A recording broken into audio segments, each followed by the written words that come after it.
आज जर आपण बघितलं की आपला शेतकरी रोज शेतामध्ये 12 तास 18 तास रात्रंदिवस काबाड कष्ट करत असतो आणि काबाड कष्ट करून त्यांनी जे काय उत्पन्न मिळवलेलं असतं आणि मिळवलेलं उत्पन्न तो ज्यावेळेस बाजारपेठेमध्ये घेऊन जातो त्यावेळेस त्यांनी आजपर्यंत त्या पिकासाठी त्या फळासाठी केलेला खर्च वापरलेली औषधं याचा कुठेही ताळमेळ बसत नाही आणि या सगळ्या गोष्टी पाहिल्यानंतर तो शेतकरी हताश होऊन जातो आणि या सगळ्या गोष्टीचाच विचार करून डॉक्टर अभय फडक्यांच्या माध्यमातून या कंपनीने 2 आधुनिक पद्धतीची जी औषधं तयार केलेली आहेत या दोन्ही औषधाबद्दल थोडीशी माहिती मी आज तुमच्या समोर देणार आहे। आपलं सगळ्यात पहिलं जे प्रोडक्ट आहे बायो 95 की जे बायो 95 वेगवेगळ्या प्रकारची 7 कामं करतं त्यातलं सगळ्यात पहिलं जे काम करतं ते म्हणजे मिक्सिंग।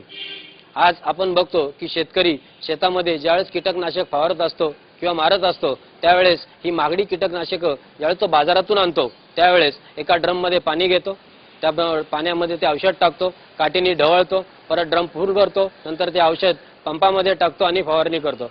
पण मित्रांनो आज जर आपण बघितलं तर कुठलंही रासायनिक औषध हे पाण्यामध्ये 100% मिक्स होत नाहीये आणि मिक्सिंग व्यवस्थित न झाल्यामुळे ज्यावेळेस तो फवारणी करतो त्यावेळेस ज्या ठिकाणी औषध आणि पाणी हे दोन्ही एकत्र जातं त्या ठिकाणी आपल्याला रिझल्ट खूप चांगले दिसतात।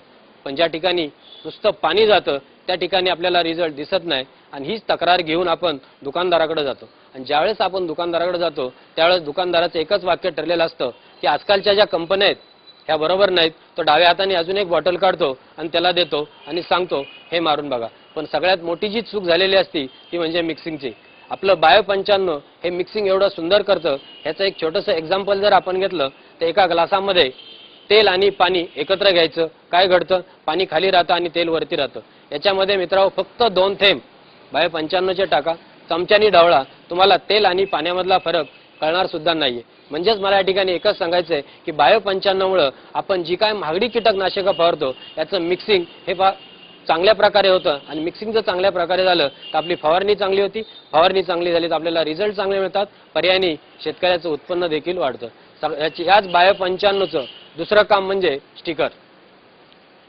हे सगळ्यात महत्त्वाचं जे काम करतं ते स्टिकरचं की ज्यावेळेस आपण फवारणी करतो त्यावेळेस पानावर बारीक बारीक असे थेंब तयार होतात आणि झालेले थेंब एकत्र येतात त्याचा एक मोठा थेंब तयार होतो आणि तो जमिनीमध्ये गळून पडतो की ज्या थेंबाचा त्या पिकाला काही उपयोग होत नाहीये। पण बायो 95 स्टिकरचं काम करत असल्यामुळे आपण ज्यावेळेस फवारणी करतो त्यावेळेस हे थेंब त्या पानावरती चिटकून राहतात।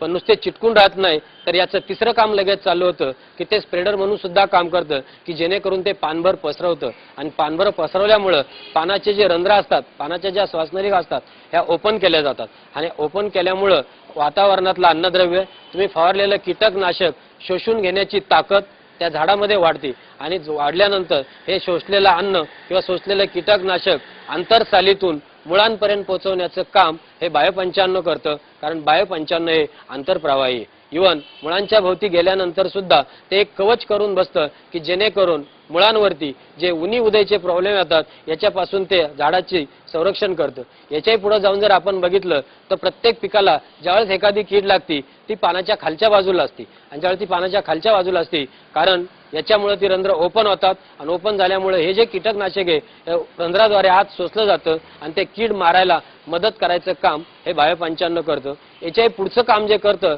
की जे चौथं काम की अतिनील किरणांपासून पिकाचं संरक्षण। आपण बऱ्याच वेळा बघतो की उन्हाळ्यामध्ये 40-42 टेम्परेचर वाढलेलं असतं आणि अशा टेम्परेचरमध्ये पिकांवरती करप्याचा अटॅक हा जबरदस्त आलेला असतो।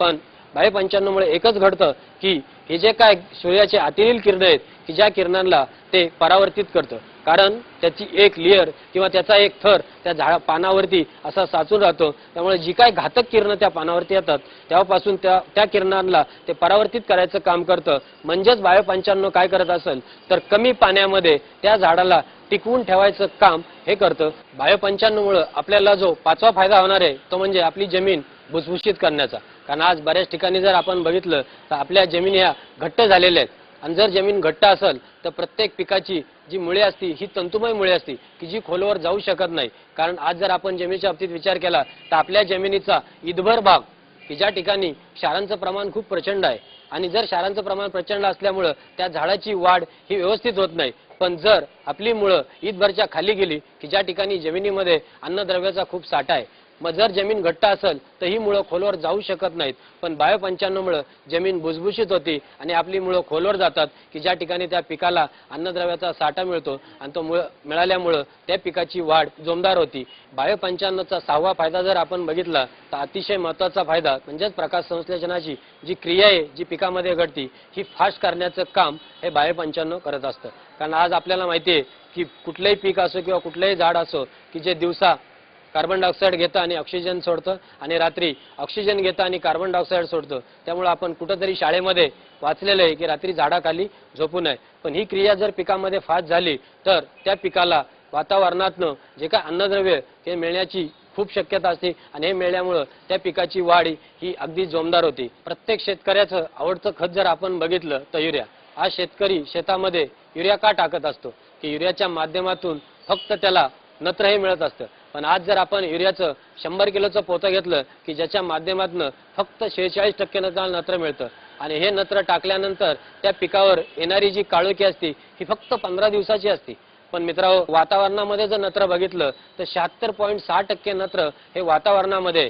मग जर आपल्या पिकामध्ये प्रकाश संश्लेषणाची क्रिया जर फास्ट झाली तर हे जे नैसर्गिक नत्र आहे हे पिकाला ऑटोमॅटिक मिळणार आहे की ज्याच्यामुळे युरिया वापरायची गरज कदाचित आपल्याला भासणार देखील नाही आणि आपल्या पिकाची वाढ ही अगदी जोमदार होणार आहे. एवढं चांगलं काम हे बायो 95 करतं. याच्याही पुढे जाऊन शेवटचं काम जर आपण बघितलं बायो 95चं ते म्हणजे आपण जे औषध तयार करतो त्याचं जे काय द्रावण असतं या द्रावणाचा बऱ्याच वेळा पीएच हा चेंज होतो आणि हा पीएच न्यूट्रल करायचं काम हे बायो 95 करतं.